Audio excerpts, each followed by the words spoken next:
I feel charming, oh so charming. It's alarming how charming I feel. Move your ass, dipshit! And so pretty that I hardly can believe I'm real. La la la la la la la la la la. Burn in hell! See that pretty girl in the mirror there. What mirror Who where? could that attractive girl be? Who, which one, where, Such a pretty face, such a pretty face, such a pretty smile, such a pretty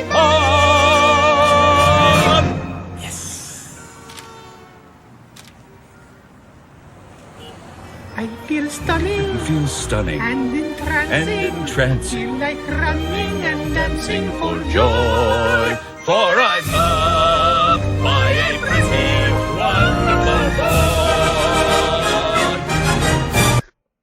boy. All right. So, how would you respond if you were triggered like that? What would that look like or feel like with you?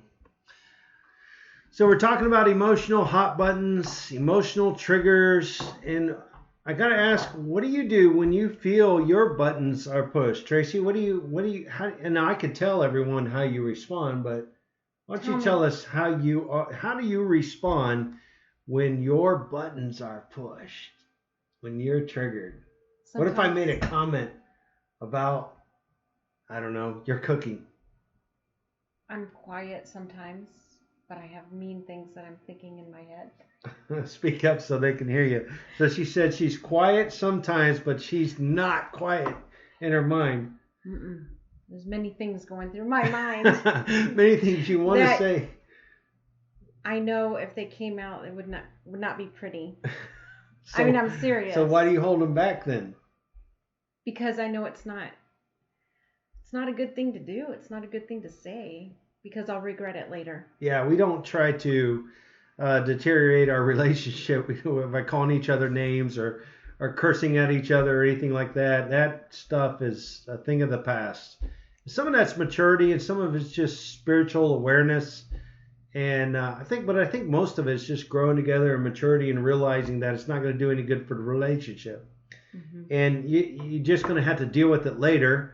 And what it does is when you plant those seeds from arguing and fighting and doing those things, then it turns to bitterness, and bitterness to resentment, and resentment turns to a lack of love. And that's not what we want for a relationship. You'll see more of that in tonight's lesson as we map through our emotions. But when a hot button is pushed, what do you feel like doing? Why don't you type in your comments there? Some people may feel like Tracy, just like, I'm not saying a thing, but I feel it inside. What do you do? Do you just walk away? Do you slam doors? Do you shut down like Tracy? Or maybe you're like me, where you lash out like we see on the slide here, where you want to get the last word. You want to make sure they know what you're feeling or what your emotion is. What do you do? Lash out, Matt. Now, of course, you don't have to share with us, and yeah, because people will see that. And I kind of think it also depends on not just your personality, but what's going on in your life at that time. I run my mouth, Jessica. Yeah. Because if you're already having a bad day of things that are happening, you're more likely to be triggered more quickly. But if things are going great and man, you're high on God and things are good, you'd probably be less likely to lash out the way that you normally would or shut down. You'd be more likely to overlook those things. So there's a lot of factors that go into that. If Tracy's dealing with the kids and she's on the computer working on the bills and she's doing certain things, and I push a button at the wrong time during that time, then her reaction may be a little bit different than expected. But here's some of the things that you see on the slide. The point is that we all have emotional triggers, and some people don't like to talk about them. She pouts. Yeah, I mean, some people expect those emotional triggers to go away, but they don't go away so easily. I want you to finish the statement. Type in your comments. When you hold back on those emotional triggers, when those hot buttons are pushed and you don't do anything, What happens over time? They only get what over time? Those feelings only get what over time? Worse. I think what you're going to type in and what Tracy just whispered was they only get worse over time. They only deepen. They only turn into something else. Because if you don't state how you're feeling in a meaningful way so that your spouse gets it, then it's only going to turn to resentment and bitterness and anger. And it's not going to do you any good. What you got to do is when you're triggered, you got to be able to talk about it. You got to be able to express that. I'm not expecting you to hold it in to express it, but how do you express it makes a difference. If you're yelling and screaming about how bad they're ticking you off, then that's not going to do as well anyways. So what we're going to do is we're going to talk about common issues that couples fight about, and we're going to use that to bring out your own triggers. Everyday things that people, argue and fight about. I don't want to necessarily say fight, but these are emotional hot buttons. Some people may be late to go places. They may be procrastinators. I have a saying here that says, goes like, if you wait to the last minute, then what? It only takes a minute. It only takes a minute. But she doesn't want to wait to the last minute because she wants to be well prepared. So for this session today, I practiced early in the morning. I had my lessons already done. And then I was able to log in and get everything done about 20 minutes prior to going live. But she tells me, and she's told me every session, she says, Brian, I'm not spontaneous. I can't just flip a switch. I need to go through the lesson and study and do those things. I need to be prepared. She said she doesn't like the way I do things because I like the way I do things. I like being spontaneous. This is not scripted. But she likes to feel more comfortable. So, whatever. Teach his own. Yeah. I'm leading it anyways, not her. Right. I'm not. So he can do what he wants. So if you were doing it, how would you prepare? It would be a big struggle for me to even try to do this. So we have like 45 minutes to an hour. She probably put 6 hours, 8 hours into it. But we've been doing this a long time. We probably taught this lesson 40 times. This one right here. I know, you have. Yes. At least. And she's always been helping me while I teach. But these are things like being late to go places, procrastination. She doesn't like for me to wait till the last minute to get ready to go places because she feels like I'm holding her up or we're not going to make it on time. And then I have to rush around. She's like, see, we wouldn't have to rush around if you didn't wait till the last minute. Mm-hmm. But I don't know. I don't know why I do that. Why do I do that? It's something in you. You've always been like that. But I'm not normally late. Now, in the Army, we like to be 10 minutes prior to 10 minutes prior to 10 minutes prior, and that's probably why it's like I fight against that system where you got to be 30 minutes prior so you're not 10 minutes late. But you are late a lot picking the kids up. Whenever you have to. She says I'm late, but I'm always on time. Put it that way. Let's ask the children. All right.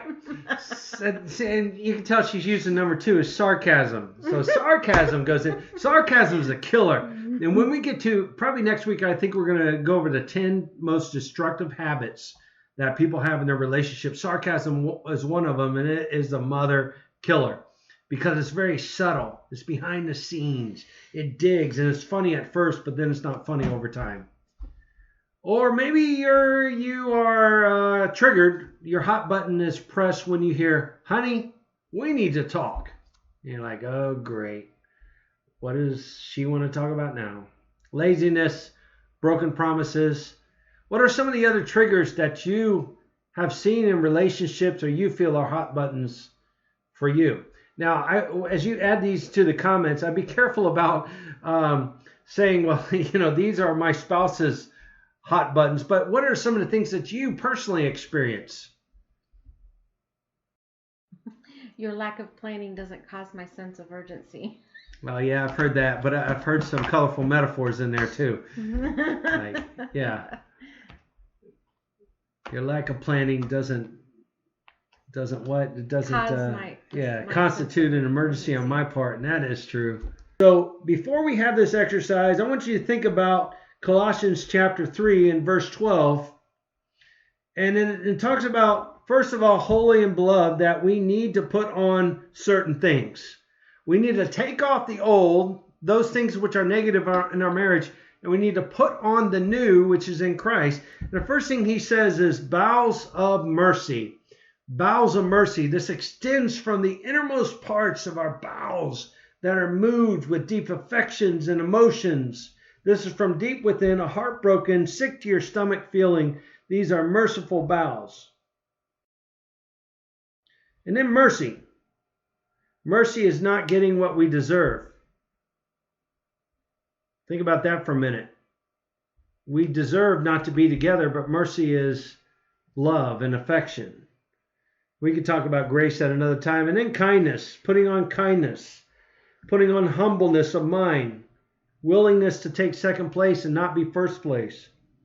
Meekness. Meekness doesn't mean weakness. Meekness just means humility.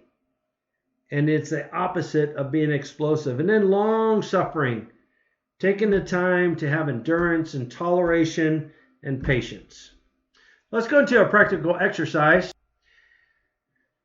In your lesson, you're going to have 10 common issues that couples argue about. And again, we all have these emotional triggers. These are things that upset us. And sometimes people don't know what in the world is upsetting us unless we let them know. These are things we want to avoid having problems with. So understand that these are sometimes normal. It doesn't necessarily mean negative in a relationship, but they are issues that we can work through.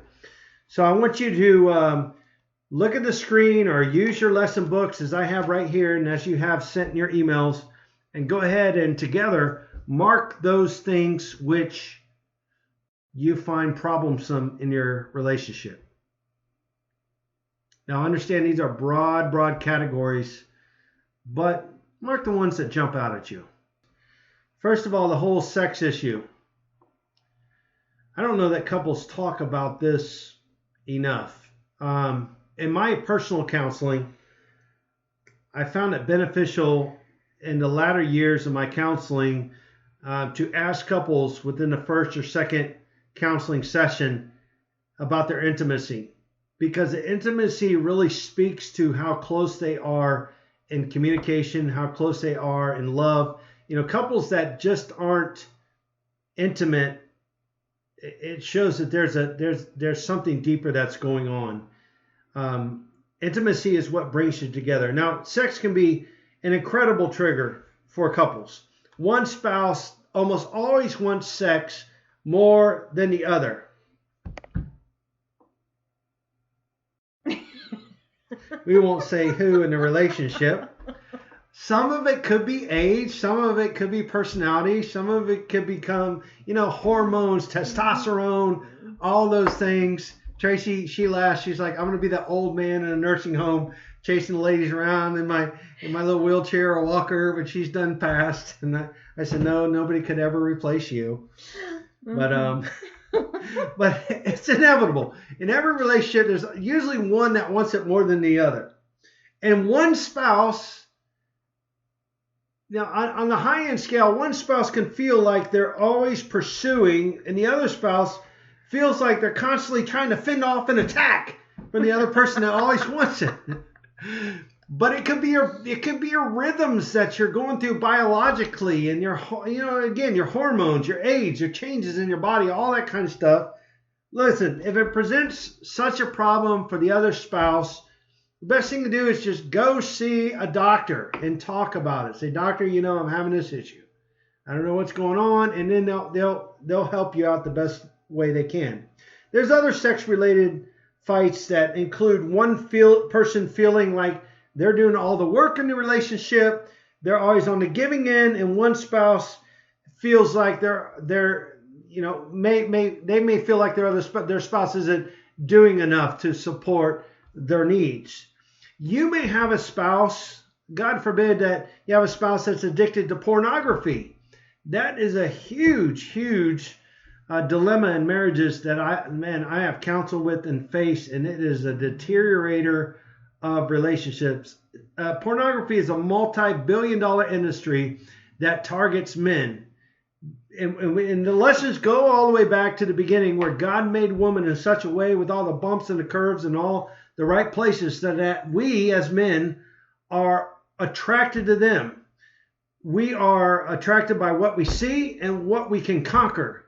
And women are made of emotions, so they're not necessarily attracted so much like us by what they see, but their emotions of what they hear and what they, their senses, their taste, their smell, their mind, their think, all the rational things why we are attracted as men by what we can conquer and what we see. And that's why we can be attracted so much to the pornography, which kills marriages. And so much that I counsel couples that they're cheating on each other. It may not be physical, but it's emotional and it's psychological, and it's devastating to marriages. So that's number one. Number two is what, Trace? Money. So money situations. Can you think of any situations that couples may experience and fight over about the money, babe? Not making enough and paying the bills. Yeah. Or maybe somebody's spending more. Yeah. Maybe, I don't know what they're spending their money on, but they could be spending it on something that's not needed to be spent on. Or they're not communicating about what their intentions are in spending it. Yeah.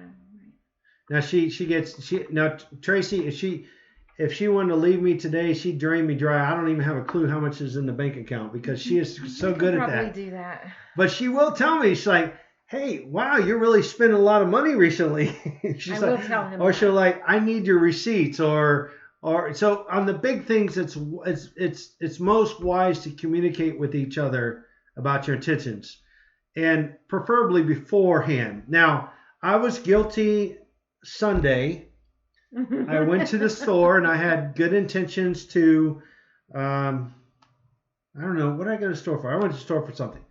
But I'm going to stop at Rural King, and I decided to go look at basketball hoops at the sports store. We've been wanting a basketball hoop for a driveway, and I've been priced them. I was like, man, I can't believe how much basketball hoops are. And so I saw one that was on sale. It was about $160 off, and it was an in-ground Spalding 54-inch glass hoop. And I impulsively decided, you know what? I'm going to purchase this hoop because it's going to be in addition to our home. I justify it with, it's going to be exercise for us. We'll be able to, be helped to sell the house. And everybody wants a basketball hoop, all these things. I'm justifying it in our mind, but I had not spoken to her or discussed it with her. So sheepishly, I took a picture of the basketball hoop and the price, and I sent it to her, and I said, hey, I think I'm going to buy this basketball hoop. Mm-hmm.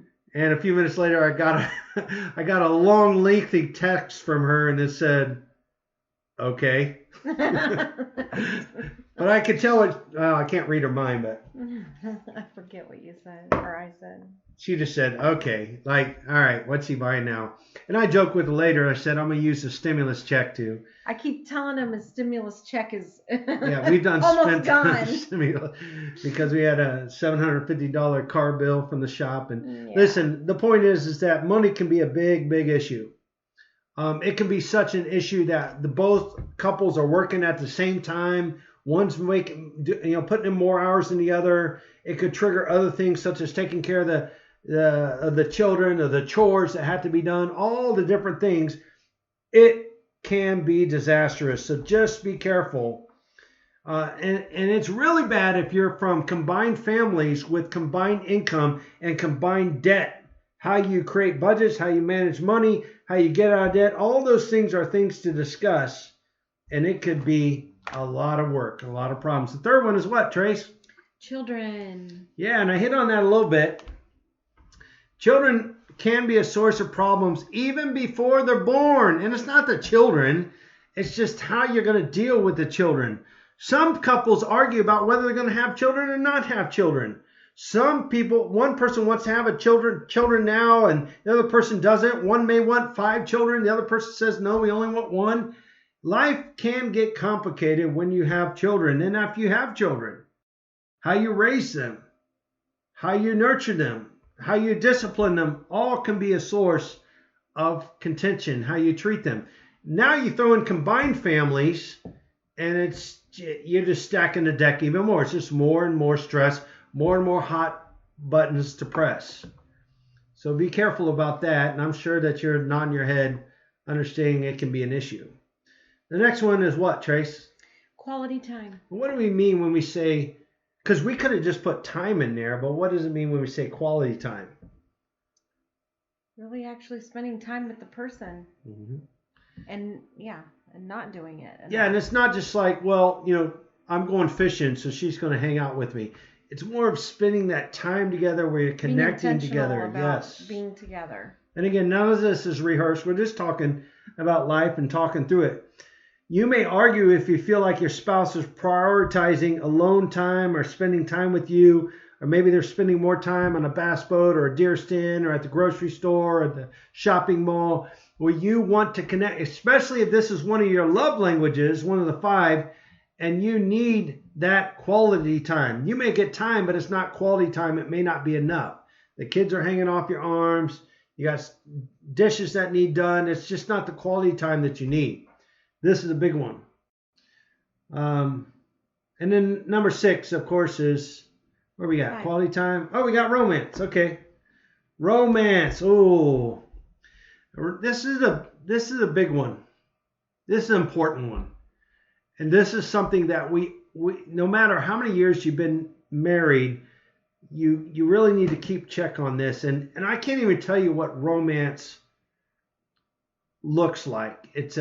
I think it's a heartfelt connection to the other person, even when you're around each other and you don't even need to say anything. You feel and you sense love. Even after the honeymoon period wears off, do you still have the passion in your life for the relationship? Now, my son and my daughter-in-law, Jordan and Rebecca, they just hit 1 year, right? One year. What, Saturday? Yeah. And they pulled out their cake from the freezer, and what happened? They ate it. And it was delicious. I don't want to eat a cake that's a year old. It was in the freezer. It's okay. Deep freezer. We were on the road, so we didn't eat our cake, but they have that passion, they have that romance, and they should be watching right now. They're probably not. Send them a text. Tell them to get on here and watch this. The point is that romance and that love that you feel should carry from year 1 to year 2 to year 5 to year 10. If you begin to lose that, then you need to incorporate things into your marriage to rekindle that romance, that connection, that feeling. It doesn't necessarily mean that the butterflies are fluttering in your heart every time you get a text from them or, a phone call, but it does mean that when you're away for a prolonged period of time, you miss them. You yearn for them. You're looking forward to things that you can do for them, surprises, things that they love to keep the relationship flourishing, loving, and alive. What are your thoughts on that, Trace? Anything to add? No. I have notes in here about writing love notes to them, poems, sending them pictures. We text all the time, and we send corny stuff. Sometimes I'll send her pictures and not any bad pictures or anything, nothing like that. No pictures like that, man. I know what you're thinking.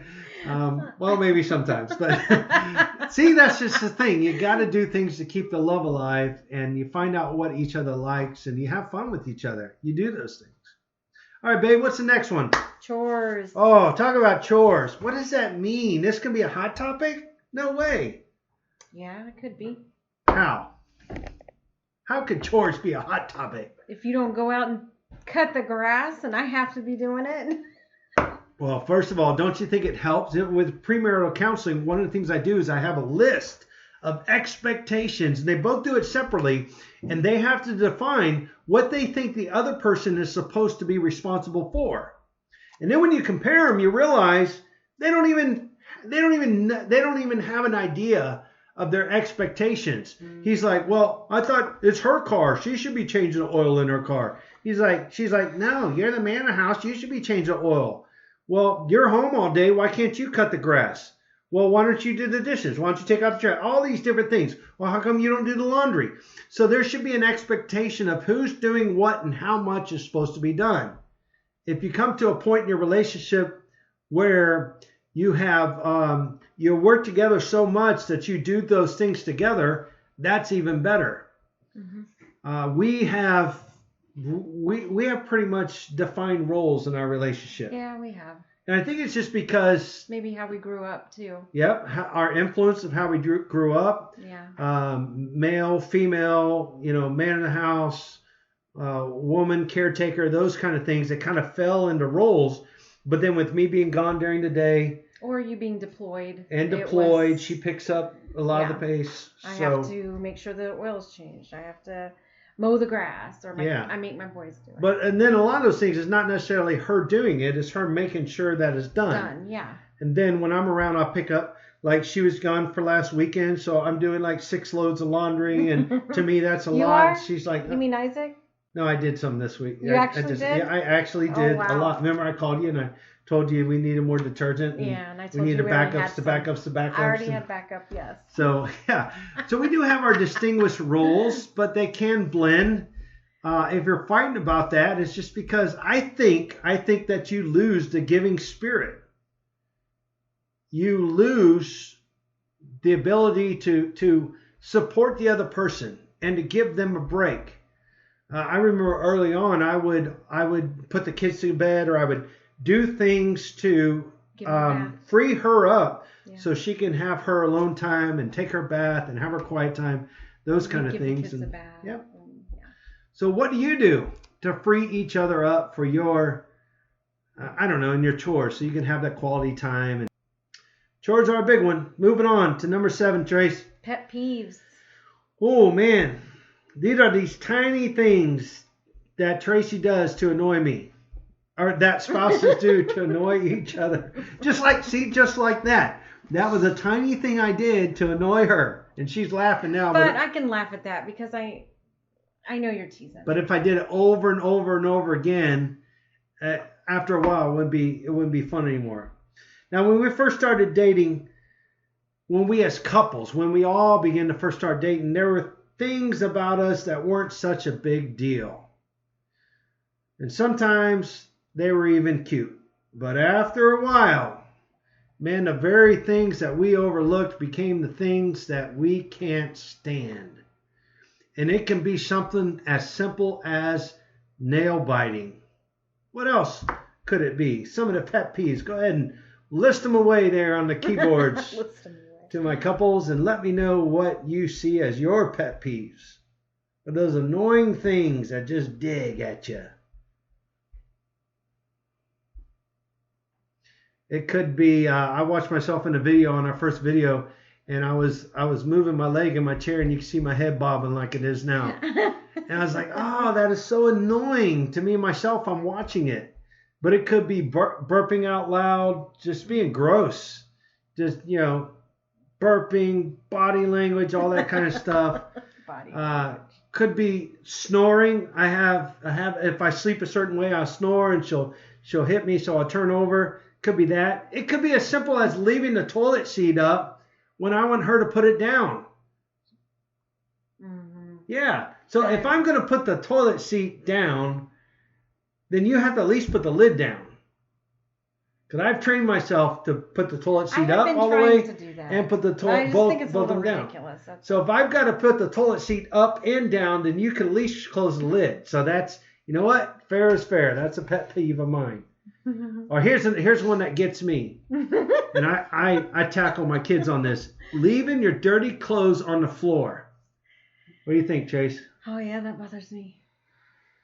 So I had a couple once that I counseled, and she was all bent out of shape because he was a dirty butt. He came to bed dirty. He left the dirty clothes on the floor, and it caused issues in the relationship. Number 8, what we got, babe? In-laws. In-laws and outlaws. What do we mean by that? How can in-laws be a pet peeve?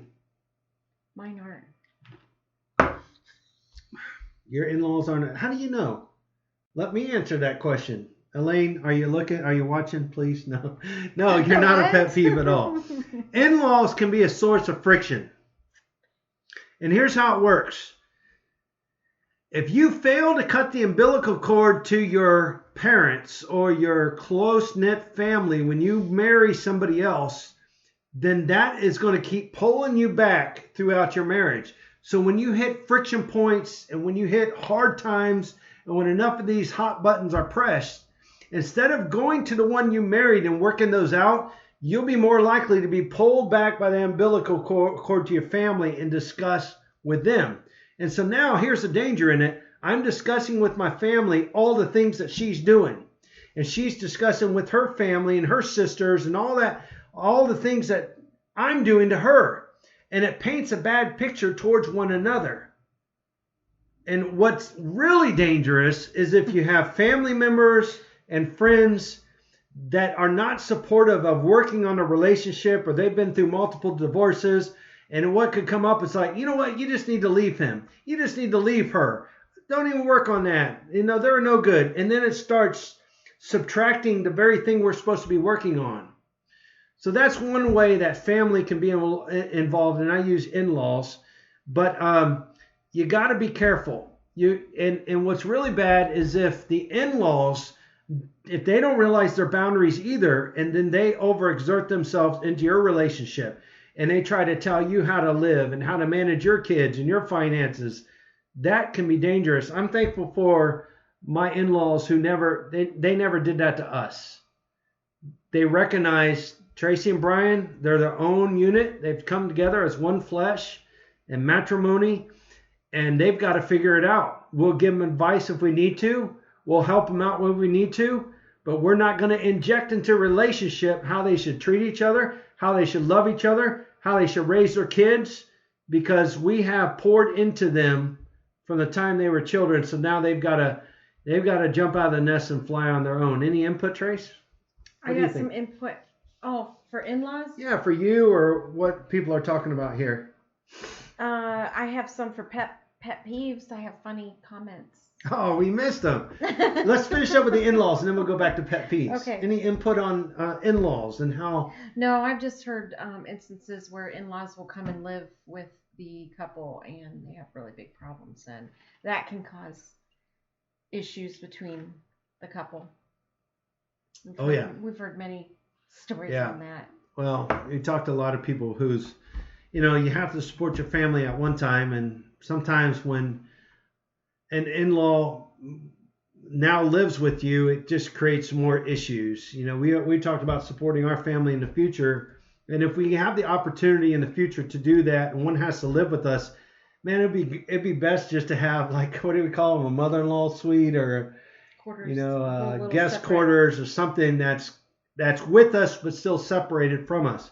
We know that time may come, but thankfully we don't have parents that try to tell us how to raise our kids or spend our finances or work in our relationship. We've always have supported in-laws, and I hope you do too. And if you do, hey, raise your hand and praise the Lord for that. And if you don't, keep praying and be careful about how much you share with them, because one thing's for sure, when you said I do to each other, you became your own unit. So you have to break away from that negativity, and you've got to start your own traditions and do the things that you can do for yourself. All right, let's backtrack a little bit to pet peeves. What do we got, Tracy? One is for Grady. His pet peeve is that I hate making the bed. Yeah, well, you need to watch that video about making the bed. I know you have. Ooh. It builds character, right? There's a video out there by, I don't know, some admiral about making the bed and how it leads into everything in your life. And we showed that to our boys 3 weeks ago, because I said, boys, you know what? This is the reason why we make our bed. It builds character and it shows appreciation. And even if everything goes bad throughout the whole day, at least when you come home, you're coming home to a bed that's been made, and you can say, I did that. Grady, I hate making the bed too. And here's why. Because my idea of making the bed... Jessica doesn't like making the bed. Now nobody makes a bed in their home. My idea of making the bed is like, okay, the bed's made. But she's got to put her pillows on them. She got pillows, all these kind of things. Like, what do we need all this stuff for? Because it looks nice. It's the ambience. But what's bad is that I was a drill sergeant, so I know how to put 45-degree corners on. I know how to stretch that thing, bounce a quarter off of it. And you don't. That's a good one. What else? Another pet peeve is leaving her trash in my car or stuffing trash in the car side doors. Yeah. Oh, yeah. I don't like it when you get in my car and think I trashed it or something, because your trashing isn't even considered being trashed.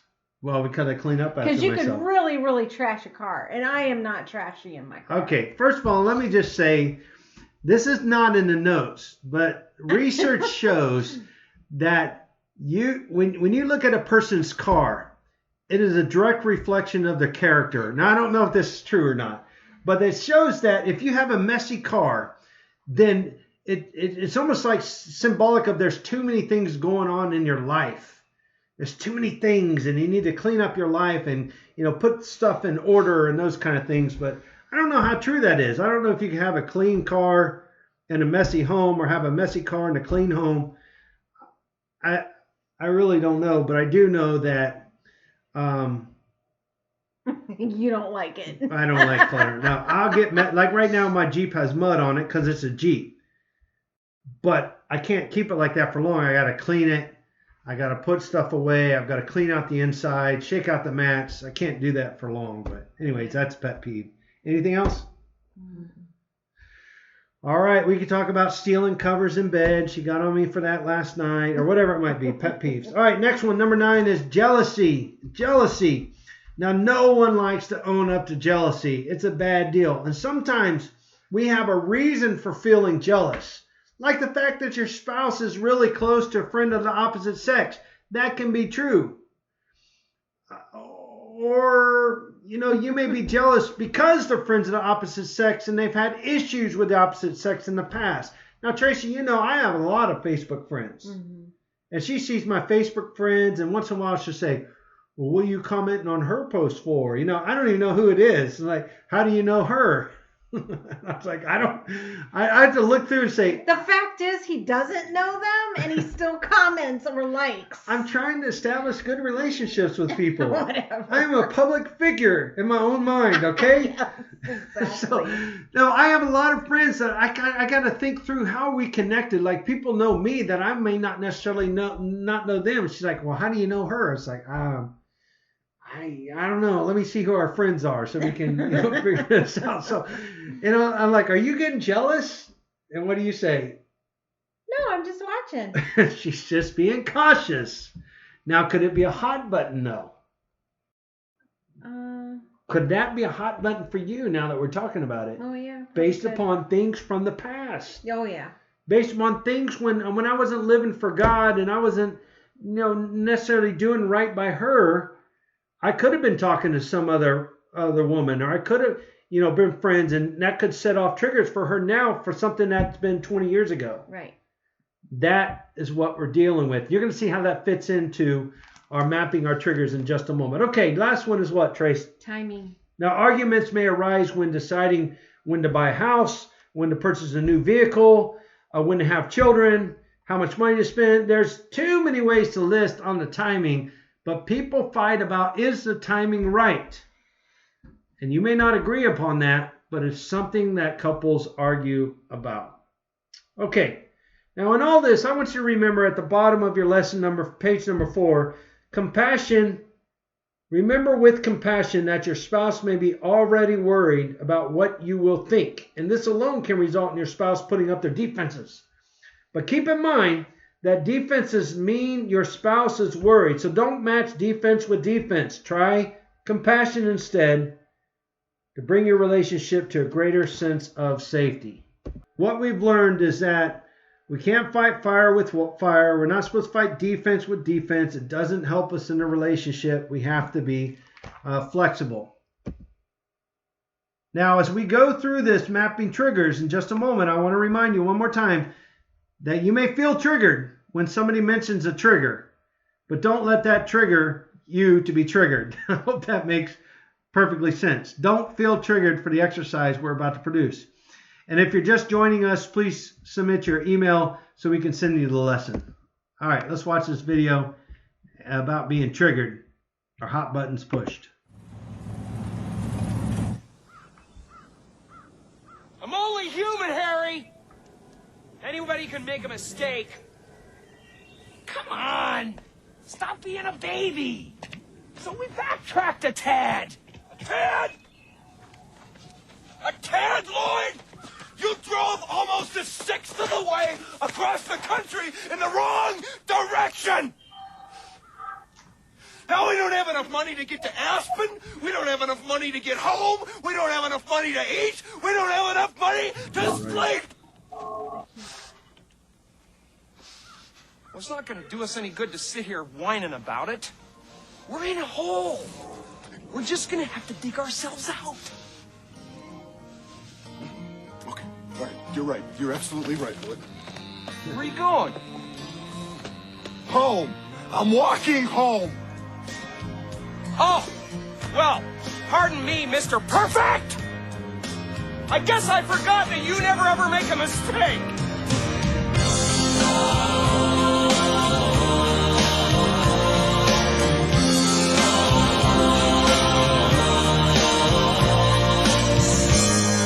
My favorite part right here.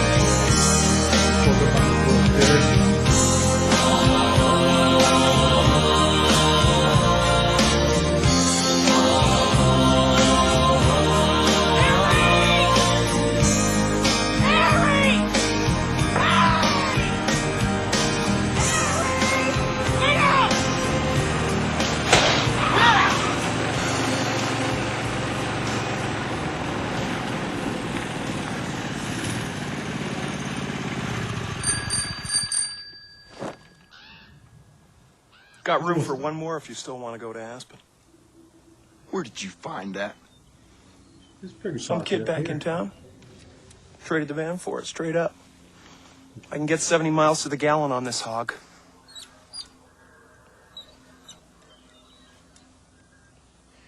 You know, Lloyd, just when I think you couldn't possibly be any dumber, you go and do something like this. And totally redeem yourself! You want to go to Aspen? Oh, yeah! Okay, let's go, buddy! No,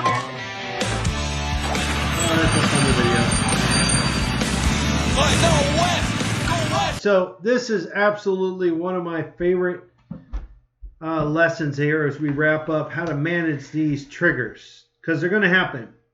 We've identified them. Now, how do we work through them to get to the point to where we can assume goodwill? So if you're looking at it and you also have your papers in front of you, first thing you'll notice is that when something is said or done, you feel a reaction. You can feel yourself being triggered. You recognize it. And you need to begin to dissect it and say, it upsets me when. And I want you to think about something right now you're thinking of, something that you say, man, it upsets me when they do this. And I gave a little example here. And we're going to map it through. It upsets me when, all right, let's say Tracy says, it upsets me when you come home late from work without telling me. And I've cooked dinner, now it's cold, and I get angry as a result. It upsets me when, okay, so let's kind of break it down. It upsets me when I didn't call. Yeah, I'm late, but it's the fact that I didn't call to let you know I'm coming home late. Do you think that's really the issue? Is it more of coming home late from work, or is it more of not letting you know that I'm coming home late? Not what do you letting think? me know. So For again, me, it's not letting you're me know. seeing symptoms, and now you're seeing the root. A symptom of not letting her know, of coming home late, is not letting her know, or vice versa. The real problem is I am inconsiderate because I didn't let her know. Now, if you got your own triggers you're thinking of right now, think of the trigger and then think of the second block is, where does it originate from? And if you look down, it says, try to think where the trigger comes from. Don't worry if you can't remember how the trigger first started. So if you was to say, well, it upsets me when you come home late from work without letting me know. I got to eat dinner alone. Now the food's cold. Okay, where does this come from? Well, she may say, well, early in the marriage, you did this to me. And I had to be there by myself, eating the food cold, And I felt alone. Really, it's what it comes down to. Is I'm alone. I felt you were inconsiderate, and it shouldn't have to been that way. That's why I feel this now. Now, you may not have done it in a long time, but this is the origin of it. So moving on to block 3, Trace, what do you think this person would usually do when they're triggered? Oh, he didn't call me. He's coming home late. Food's cold. I got to eat alone. What would they normally do when you walk in the door? Yell at them. It could be a variety of things, right? Yeah. Maybe they shut down. We won't talk to them at all. Or they could lash out. Where were you? How come you didn't call me? Why would you do this to me? Or they could just shut down. Fine. You know what? Your food's on the stove. Warm it up yourself. Stonewall. Don't talk to you. Go to the other room. I think that would be more like you. I'm never going to make you food again. Inconsiderate. But what are their marriage goals? What do you hope to accomplish in for your marriage? There's some examples. Be better friends. Be close. Here's what I put down. What do we want? Well, we want good communication. We want to have a happy life together. They say happy wife is a happy life. Mm-hmm.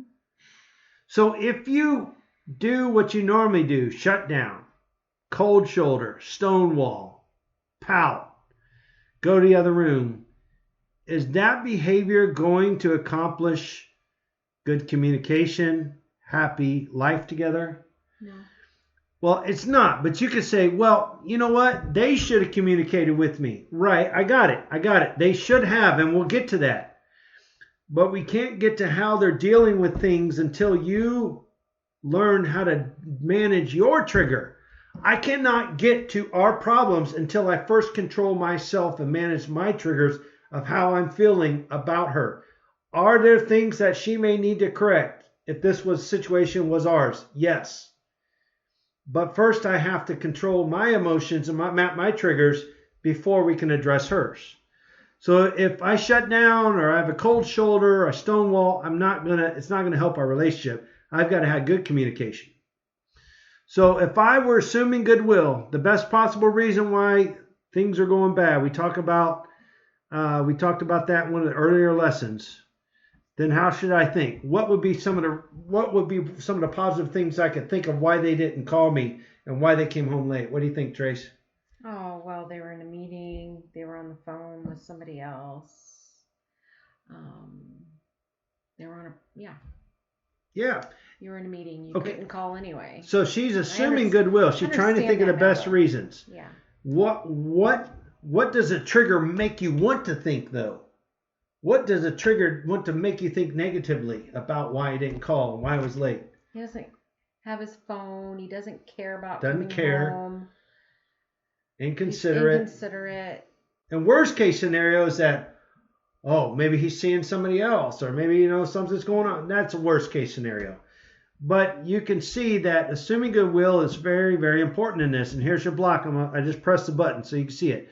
Assuming goodwill will be like, you know what? They forgot. Now, I understand that it gets old that they forgot, and this has been like the 5th time in the last week. We can get to that. But right now, we just got to map these triggers and assume goodwill. They might also say number 2 is that, well, like Tracy said, they were too busy. They were in a meeting. Perhaps their phone battery was dead. There's a lot of good reasons why. If you jump to conclusions and jump down their throat without giving them the benefit of the doubt, is that going to help the relationship? And the answer is no. But if you assume goodwill and give them the benefit of the doubt until it's exposed that they failed, then you're going to be better in a relationship. So mapping these triggers, we get through it. We get to the last point in the blue. Because of all this, my new choice of behavior to accomplish the goal of number 4, good communication, happy life together, is what? You got to choose something new. Instead of stonewalling, pouting, walking out, you choose, all right, talk about how you feel, assuming goodwill, asking them, hey, what happened? And try to be understanding and work to an agreement. And it could go something like this. Instead of me saying, how come he didn't call me? What's going on? Well, you didn't have your phone on you, or you couldn't take the time to at least let me know you're coming home late. Yeah. You knew I had this meal cooked for you. That's right. You didn't care. You know what? This happens too much. I am tired and I'm sick of this. That's not going to help our relationship. So what I should do is says, hey, babe, you know what? I was hoping to get a call or text from you. Let me know you were coming home late. Was there a reason why you didn't call or text? Now, what am I doing by I'm shifting that? Is there a reason why I'm giving them the opportunity not to dig themselves out of the hole or come up with an excuse or to lie? We don't do that. I'm giving them the opportunity to communicate and be truthful. And it might be just as simple as, you know what? I blew it. I forgot. I wasn't even thinking about it. I messed up. And now you have the opportunity, without fighting at each other, without being at each other's throat, you have the opportunity to work through an agreement. Okay, babe, this happened. I'm really hurt by it. I put a lot of time into this. I understand you forgot. What can we do so this doesn't happen in the future? And you come up with a resolve together. Mm-hmm. Well, babe, I forget. I'm not trying to be inconsiderate, but sometimes I mess up. Can you help me? I tell you what. Can you send me text to let me know, or what can we do to work an agreement to help me help you in this situation? So I'm trying to be understanding, or she is. We're trying to assume goodwill. You're giving them the benefit of the doubt. Do not use this as an excuse to lie or to try to weasel your way out of it. If you've done wrong, you admit it. Or it could be as simple as, babe, I didn't have my phone with me in that building. It's a secured building. I couldn't take my phone in. When I got in the car, I didn't even think about it. I'm just coming home. And then she could come back, well, you could have let me know at lunchtime, and then we could discuss it. Well, I had a meeting. I didn't realize we were going to go so late. I'm sorry. It's not what I intended. Now we start to diffuse some things. Now, Trace, does that mean that the emotions or the feelings, they automatically just disappear just because I say I'm sorry or you realize it's a mistake? No, they'll disappear when you act upon what we agree upon. And it takes a little bit of time too. Right. But she may be heated, even though she's controlling herself. She's not going to try to be pushed. She may be heated, but she's acceptive of my answer. We come to an agreement. She's still somewhat triggered, but she's been able to manage her trigger until where it begins to dissipate like medicine throughout the body and wears its way off. We've avoided a conflict. We've avoided pushing more hot buttons, and we have done number 4. We have communicated better, and we're going to have a happier life together. I hope that makes sense. Drop your comments in there and let us know what you think. And I want you to consider taking time to use this template to walk through your triggers when we get off this live presentation and we go into you go into your evening and to the next couple days. You can start with the steps. You can use your maps on page number 6, and you can share with each other. And it could start with something that you've already identified as we've gone back to some of the previous lessons and some of these steps. It could be, baby, I want to talk to you about, the money that we spend and saving for a vacation. And you can work through these triggers together. I hope that makes sense to you, and I hope you'll make an agreement to grow stronger and more mature in your relationship together.